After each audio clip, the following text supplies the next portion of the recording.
Halo guys, kalian harus tahu nih, ada salah satu kasus terbaik yang pernah ditangani oleh WTO terkait isu perdagangan, yakni perselisihan antara Uni Eropa dan Amerika Serikat mengenai subsidi yang diberikan kepada perusahaan pesawat lokal Prancis dan Amerika.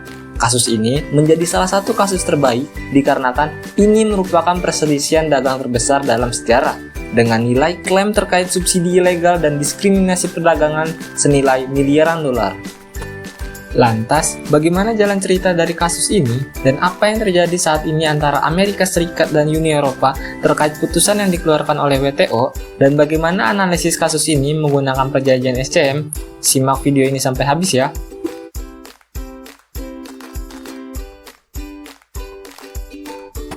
Pada tanggal 6 Oktober 2004, Amerika Serikat meminta konsultasi dengan pemerintah Jerman, Prancis, Inggris, dan Spanyol mengenai langkah-langkah yang mempengaruhi perdagangan pesawat lokal asal Prancis.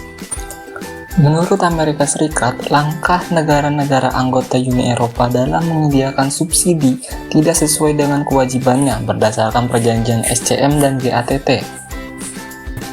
Adapun beberapa keluhan Amerika Serikat diantaranya, yang pertama, Amerika Serikat mencatat bahwa bantuan yang diberikan untuk A340 dan A380 tampaknya merupakan ekspor ilegal subsidi yang bertentangan dengan ketentuan dari pasal 3 perjanjian SCM.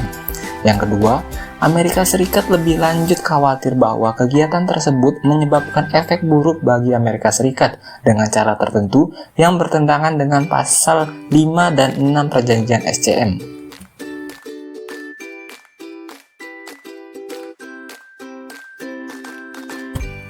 Pada tanggal 20 Juli 2005, DSB membentuk panel yang berisikan Australia, Brazil, Kanada, Cina, Jepang, dan Korea sebagai pihak ketiga dari kasus ini.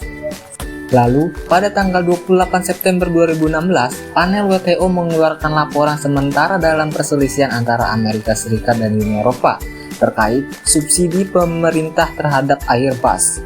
Dalam laporannya, panel WTO menyatakan bahwa Uni Eropa telah memberikan subsidi yang tidak sah kepada perusahaan Airbus dan menyarankan Uni Eropa untuk menghapuskan subsidi tersebut atau mengambil tindakan lain yang diperlukan untuk menghilangkan efek merugikan dari subsidi tersebut. Pada 28 Maret 2019, panel WTO mengeluarkan laporan akhir dalam perselisihan yang sama dan menyatakan bahwa Uni Eropa belum menghapus subsidi yang merugikan Boeing secara efektif. Meskipun telah dilakukan beberapa kali perubahan pada program subsidi tersebut, panel WTO menyatakan bahwa Uni Eropa tetap melanggar aturan perdagangan internasional dan memberikan rekomendasi untuk menyelesaikan sengketa tersebut. Putusan akhir dalam perselisihan antara Amerika Serikat dan Uni Eropa terkait Airbus Boeing diambil pada Oktober 2019 oleh WTO yang memberikan kemenangan bagi Amerika Serikat.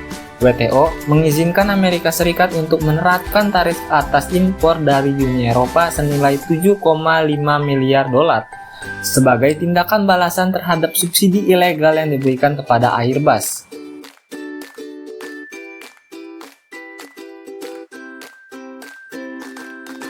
Setelah panel WTO mengeluarkan putusan akhir, Amerika Serikat menerapkan tarif sebesar 10% atas beberapa produk Uni Eropa, seperti wine, keju, dan pesawat terbang. Tarif tersebut kemudian dinaikkan menjadi 15% pada 12 Maret 2020. Uni Eropa membalas dengan menerapkan tarif atas produk-produk Amerika Serikat senilai 4 miliar dolar pada November 2020, termasuk kacang almond, wine, dan pesawat terbang. Namun, pada 15 Maret 2021, Amerika Serikat dan Uni Eropa mencapai kesepakatan sementara untuk menghapuskan tarif impor yang saling diterapkan pada produk-produk tertentu selama 5 tahun ke depan, dalam upaya untuk mengakhiri perselisihan yang sudah berlangsung selama kurang lebih 16 tahun terkait subsidi pesawat terbang. Kesepakatan tersebut diharapkan dapat memberikan stabilitas pada industri dan perdagangan dunia.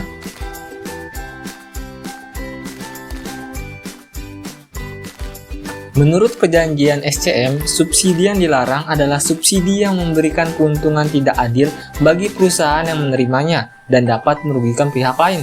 Dalam kasus ini, Uni Eropa diduga memberikan subsidi dalam bentuk pinjaman lunak, penghapusan utang, dan bantuan peluncuran pesawat yang memberikan keuntungan kompetitif bagi perusahaan pesawat lokal asal Prancis dan memberikan kerugian bagi perusahaan pesawat lokal asal Amerika Serikat. Sementara itu, Amerika Serikat melakukan tindakan penanggulangan terhadap kasus tersebut dengan memperlakukan tarif yang tinggi terhadap produk-produk Uni Eropa yang diimpor ke Amerika Serikat. Tindakan ini dianggap melanggar perjanjian SCM karena tidak sesuai dengan prosedur yang telah ditetapkan oleh WTO dan dianggap sebagai bentuk proteksionisme yang merugikan Uni Eropa. Hasil dari kasus ini menunjukkan bahwa negara-negara anggota WTO harus mematuhi ketentuan dalam perjanjian SCM terkait penggunaan subsidi dan tindakan penanggulangan agar dapat membangun perdagangan yang adil dan seimbang. Selain itu, kasus ini juga menunjukkan bahwa ketika terjadinya perselisihan, WTO dapat berperan sebagai mediator dan menyelesaikan perselisihan antar negara-negara anggota dengan mengacu pada ketentuan dalam perjanjian SCM.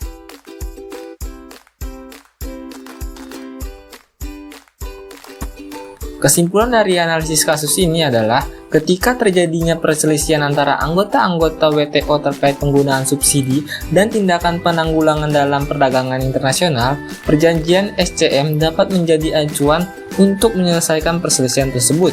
Oleh karena itu, patuhan terhadap ketentuan dalam perjanjian SCM dan proses penyelesaian sengketa di WTO sangat penting untuk membangun perdagangan internasional yang adil dan seimbang.